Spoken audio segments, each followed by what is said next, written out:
Latest టెక్నాలజీతో చిన్న injection తో నన్ను పూర్తి ఆరోగ్యవంతురాలను చేశారు. Elite spine and pain management centre, Manikonda, Dilsukh Nagar. Palnadu జిల్లా మాచర్లో ఈవీఎంల ధ్వంసం సంబంధించినటువంటి కేసులో ఎమ్మెల్యే పిన్నెల రామకృష్ణారెడ్డి కోసం పోలీసులు గాలింపు చర్యలు చేపడుతున్నారు. అయితే తెలుగుదేశం పార్టీ పల్నాడులోని వాస్తవ పరిస్థితులు తెలుసుకోవడానికి ఒక కమిటీ వేసింది. ఆ కమిటీ సభ్యులు ఈరోజు పల్నాడు వెళ్లే ప్రయత్నం చేస్తుంటే అటు గుంటూరు జిల్లా, ఉమ్మడి కృష్ణా జిల్లాలో నేతలను అయితే అరెస్ట్ చేస్తున్నారు. మాజీ మంత్రి కొల్లు రవీంద్ర కూడా ఇంటికి వచ్చి నోటీసులు కూడా ఇవ్వడం జరిగింది. ప్రస్తుతం కొల్లు రవీంద్ర ఉన్నారు, మాట్లాడదాం. సార్, పోలీసులు ఏమైనా నోటీసులు ఇచ్చారు? మీరు ఏమైనా బయటికి వెళ్ళడానికి ఎందుకు వాళ్ళు అడ్డుకుంటున్నారు? అంటే మాచర్లో జరిగినటువంటి సంఘటనలు, పల్నాడు జిల్లాలో జరిగినటువంటి విషయాల మీద చంద్రబాబు నాయుడు గారు ఒక కమిటీని, ఫ్యాక్ట్ ఫైండింగ్ కమిటీని ఏర్పాటు చేయడం జరిగింది. మరి దానిలో భాగంగా మేము గత వారం రోజులుగా, 10 రోజులుగా దాని మీద పూర్తిగా అధ్యయనం చేస్తున్నాం. అలాగే మొన్న గవర్నర్ గారిని కలిసాం. తర్వాత ఎప్పటికప్పుడు మా పార్టీ నాయకులతో, కార్యకర్తలతో మాట్లాడుతున్నాం. మరి ఇంకా సంఘటనలు అక్కడ జరుగుతూ ఉన్నాయి. నిత్యం మరి పోలీసులు కేసులు పెట్టినా నామమాత్రపు కేసులు, అన్నీ బెయిలబుల్ కేసులు పెడతా ఉంటే ఇంకా వాళ్ళలో భయం ఎక్కడి నుంచి వస్తుంది? ఇవాళ మా కార్యకర్తలు, నాయకులకి ఆత్మస్థైర్యాన్ని కల్పించాల్సినటువంటి అవసరం ఉంది. దాని మీద నిన్న మరి మాచర్లకు వెళ్ళడానికి పిలిపివ్వడం జరిగింది. దాని మీద ఉదయం నుంచి నాయకులు వీళ్ళందరూ కూడా పోలీసులను పెట్టేసి గృహ నిర్బంధాలు చేయాలని చెప్పి ప్రయత్నం చేస్తున్నారు. ఇది చాలా దుర్మార్గమైనటువంటి విషయం. నిజంగా అక్కడ జరుగుతున్నటువంటి సంఘటనల్ని ఎలక్షన్ కమిషన్ మరి ఏదైతే డైరెక్ట్గా పోలింగ్ బూత్లోకి వెళ్ళి అక్కడ ఉన్నటువంటి ఈవీఎం మిషన్ తీసుకుని నేల కేసు పగల కొడితే ఎమ్మెల్యే 10 రోజుల వరకు ఆ విషయం బయటకు రాలేదంటే ఇవాళ సిట్ వేస్తే కానీ ఆ విషయం బయటకు రాలే. దీని మీద ఏం చేయాలి?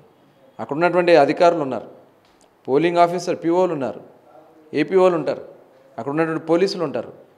అసలు ఈ విషయాన్ని బయటికి రానివ్వకుండా 10 రోజుల పాటు, 10 రోజుల పైన అవుతా ఉంది.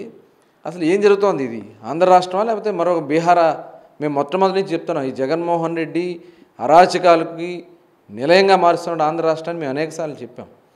ఇవాళకి కూడా వాళ్ళ మీద నామమాత్రపు కేసులు పెట్టి వాళ్ళందరూ కూడా బెయిలబుల్ కేసులు పెడితే ఇంకెవరికి భయం ఉంటుంది? హత్యాయత్నం చేస్తూ ఉన్నారు. అక్కడ ఉన్నటువంటి ఏజెంట్ని అతి దారుణంగా అతని మీద దాడి చేశారు. మరి ఇన్ని కేసులు, 10 కేసులు పెట్టామని చెప్పుకుంటే సరిపోతుందా? ఇవాళ ఖచ్చితంగా ఎలక్షన్ కమిషన్ ఇమీడియట్గా డిస్క్వాలిఫై చేయాలా?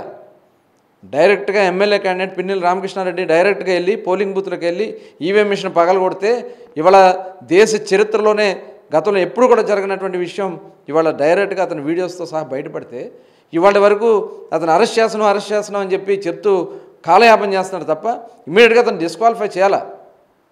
ఒక పోలింగ్ బూత్లో ఓట్లు వేసుకున్నటువంటి ఓటర్ యొక్క ఏదైతే చేశాడో అతను ఓటు చేసుకున్నాడు అక్కడ. అలాంటిది ఆ ఈవీఎం మిషన్ వాళ్ళు పగల కొడితే అతని మీద ఇమీడియట్ డిస్క్వాలిఫై చేయకపోతే భవిష్యత్తులో ఇంకా అసలు ఎలక్షన్స్ భారతదేశంలో జరుపుకునే పరిస్థితి ఉండదేమని అనిపిస్తూ ఉంది. ముఖ్యంగా ఇది చాలా దుర్మార్గం. మేము పోలీస్ అధికారులు కూడా చెప్తున్నాం, పిన్నెల రామకృష్ణారెడ్డిని అక్కడ కనిపించాడు, ఇక్కడ తప్పించుకున్నాం అని చెప్పి కాలయాపన చేస్తున్నారు. ఇవాళ మొత్తం సజ్జల రామకృష్ణారెడ్డి ఫోన్ ట్యాప్ చేస్తే మొత్తం విషయాలు బయటకు వస్తాయి. ఇవాళ ఎవరైతే వైఎస్ఆర్ పార్టీలో కీలకంగా ఉన్నటువంటి అధికారులందరూ కూడా, ఎవరైతే కీలకంగా ఉన్నటువంటి నాయకులందరికీ కూడా పోలీసులు వాళ్ళ ఫోన్లు కానీ మొత్తం కూడా కాల్ లిస్ట్ తెప్పిస్తే అతను ఎక్కడున్నాడు అనేది ఈజీగా తెలుసుకునే అవకాశం ఉంది. కానీ ఇవాళకి పోలీసు అధికారులు కొంతమంది వాళ్ళకు తొత్తులుగా వ్యవహరిస్తున్నారు కాబట్టి ఇవాళ ఇలా ఉందనేది మేము భావిస్తూ ఉన్నాం. ఖచ్చితంగా దీని మీద చాలా సీరియస్గా తీసుకోవాల్సినటువంటి అవసరం ఉంది. ఎలక్షన్ కమిషన్ కూడా చాలా సీరియస్గా తీసుకోవాలి. ఈవీఎం బూత్లో ఏదైతే పోలింగ్ బూత్లోకి వెళ్ళి ఈవీఎంలు పగలగొడితే, ఒక క్యాండిడేట్ పగలగొడితే ఇవాళ వరకు మీరు దాని మీద స్పష్టమైనటువంటి స్టేట్మెంట్ ఇవ్వబోతా ఉంటే ఇది చాలా దుర్మార్గం. దీన్ని ఎట్టి పరిస్థితుల్లో మేము ఖండిస్తున్నాం. దీని మీద మేము కూడా పోరాటం చేస్తాం. అంటే సార్, వీడియో ఎవిడెన్స్ అంతా స్పష్టంగా ఉన్నప్పటికీ వైసీపీ నేతలు ఒకటి చెప్తున్నారు, కేవలం ఒక 1 మినిట్ వీడియో మాత్రమే బయట పెట్టారు, చాలా మిగతా వీడియో ఉంది. అంతకుముందే అదే పోలింగ్ బూత్లో టీడీపీ వాళ్ళు రిగ్గింగ్ చేశారు కాబట్టి పిన్నెల రామకృష్ణారెడ్డి వచ్చి ఆ ఈవీఎం ధ్వంసం చేశారని వాళ్ళు చెప్తున్నారు.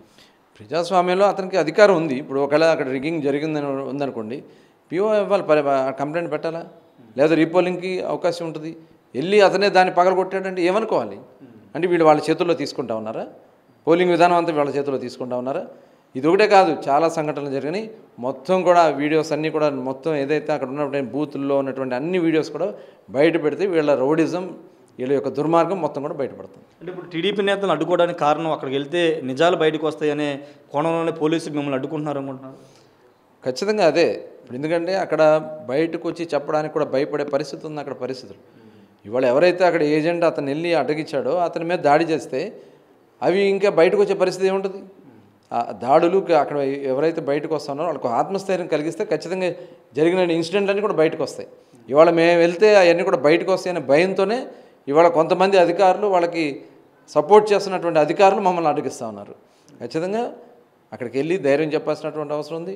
పోలీసు అధికారులు వెళ్ళాలా, రాజకీయ పక్షంగా మేము కూడా అపోజిషన్గా మరి ఉన్నాం కాబట్టి, వాళ్ళ పోటీలో మేము కూడా ఉన్నాం కాబట్టి మేము కూడా అక్కడికి వెళ్ళాల్సినటువంటి అవసరం ఉంది. అక్కడ మా నాయకులకి, కార్యకర్తలకి, ప్రజలకి ఆత్మస్థైర్యం కల్పించాల్సినటువంటి అవసరం ఉంది. Okay, thank you sir. ఖచ్చితంగా అక్కడికి వెళ్ళాల్సిన అవసరం ఉందని కొల్లు రవీందర్ చెప్తున్నారు. అక్కడ కార్యకర్తలు వాళ్ళందరికీ ధైర్యం చెప్పాల్సిన అవసరం అని చెప్తున్నారు. పోలీసులు ఈ కేసుకు సంబంధించి అంటే 13వ తారీఖు పోలింగ్ బూత్లు అంత దారుణంగా అంత వీడియో ఎవిడెన్స్ రూపంలో పిన్నెల్లి రామకృష్ణారెడ్డి ఈవీఎం ధ్వంసం చేయడం పైన ఇప్పటివరకు ఎందుకు చర్యలు తీసుకోలేదు, అతని మీద ఖచ్చితంగా డిస్క్వాలిఫై చేయాలని కొల్లు రవీందర్ డిమాండ్ చేస్తున్నారు. ఖచ్చితంగా పోలీసులు ప్రేక్షక పాత్ర పోషిస్తున్నారు. త్వరలోనే పిన్నెల్లి రామకృష్ణారెడ్డి త్వరగా అరెస్ట్ చేయాలని కూడా కొల్లు రవీందర్ డిమాండ్ చేస్తున్నారు. కెమెరా పర్సన్ ప్రసాద్తో రాయ్ ఆర్టీవీ విజయవాడ నుండి. మరిన్ని వీడియోస్ కోసం ఛానల్ సబ్స్క్రైబ్ చేయండి, లేటెస్ట్ అప్డేట్స్ కోసం వాట్సాప్ ఛానల్ ఫాలో చేయండి అండ్ లింక్ డిస్క్రిప్షన్ లో ఉంది.